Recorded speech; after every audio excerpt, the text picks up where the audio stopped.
In the summer of 1861, the Union Navy faced a little bit of a problem. Although they had the bulk of the pre-war US Navy, and they were rapidly turning various commercial ships into auxiliary warships to help blockade the Confederate ports, word had reached them of Confederate efforts to build an ironclad warship with which to break the blockade. This led to an advert calling for designs for an ironclad warship from the general public, essentially crowdsourcing a solution. The primary stipulations were that the vessel needed a shallow draft in order to operate on the US eastern seaboard, and it should be capable of movement under both sail and steam, since contemporary steam engines were nowhere near efficient enough to allow for prolonged blockade duty on their own. 3 designs were selected to progress. One was the USS Galena, which turned out to be far too vulnerable. Another was USS Monitor, which would be the one that actually fought the Confederate ironclad CSS Virginia, although it would also prove to be distressingly unseaworthy in rough weather. And the last was a much larger vessel. This would become USS New Ironsides. At the time, there were 2 large ocean-going ironclads either in service or about to enter service, the French Gloire and the British Warrior. Of these, the new American ship took much more after Gloire, being a wooden-hulled vessel with iron armour plating. She would be about 25 foot shorter than Gloire, but with a similar beam and almost half the draft.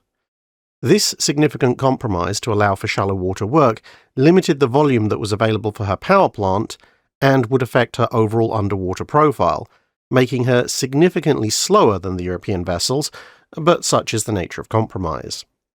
1,800 indicated horsepower drove a single screw for a top speed of 7 knots, although at first 9.5 had been hoped for, and there were a pair of masts to carry her to her destination, assuming the winds were favourable. Her proposed armament consisted of a gun deck carrying 16 single 9-inch Dahlgren guns, and the armour was to consist of 2 sections: a full-length belt, 4.5 inches thick above the waterline and 3 inches thick below, albeit this was a somewhat shallow affair that was designed to protect only the waterline, and then the immediate area around it. The main battery would have a 4.5-inch belt that sat above the waterline belt and extended for 170 feet, comprising the main gun deck. This would also be sloped back somewhat to try and partially deflect rounds coming in at a pretty much horizontal angle. However, design changes began to roll in thick and fast. The main battery was swapped out for 14 larger 11-inch Dahlgrens and a pair of 150-pound Parrott rifles, which also increased the crew numbers required. An additional mast was added for a total of 3. The Parrott rifles were then moved up to the spar deck, and armoured shutters were added to the gun ports. And then someone realised a rather major design flaw. The ship was protected at the waterline and from the side, but if anybody got into a raking position at either end, there was nothing protecting the entire length of the gun deck, except for some wooden planking.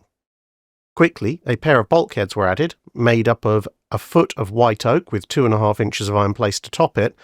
While this wasn't as substantial as some of the other big ironclads over in Europe, it would stop all but the very largest shot, and in any case, by this point additional weight was beginning to become a serious concern, which almost led to the cancelling of the bulkheads, although luckily for her crew, this cancellation was resisted by her designers.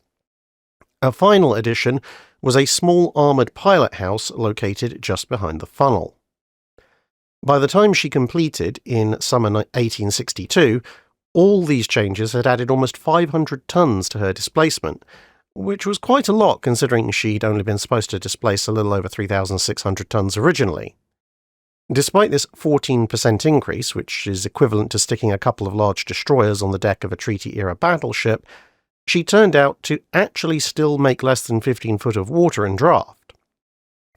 Once commissioned, she was pretty much immediately sent south to blockade duty, which ended up doubling as her trial voyage, which showed that she tended to wander in random directions at anything much above 5.5 knots. Her gun carriages also weren't up to the task of actually safely dealing with the recoil of her 11-inch guns, but these issues would be partially resolved over time with a variety of hasty modifications to the rudder, the steering system, and the gun carriages themselves. Named USS New Ironsides in acknowledgement of USS Constitution, the old Ironsides, additional work was done before she rejoined the blockade in early 1863, reducing the height of the funnel and replacing the masts with simple pole masts that could carry flags but not any sails. The latter idea stuck, but the former affected boiler room draft and spewed funnel smoke everywhere over the spar deck, and so the funnel had to be returned to its original state. And at some point a pair of 50-pounder Dahlgrens also happened to appear aboard.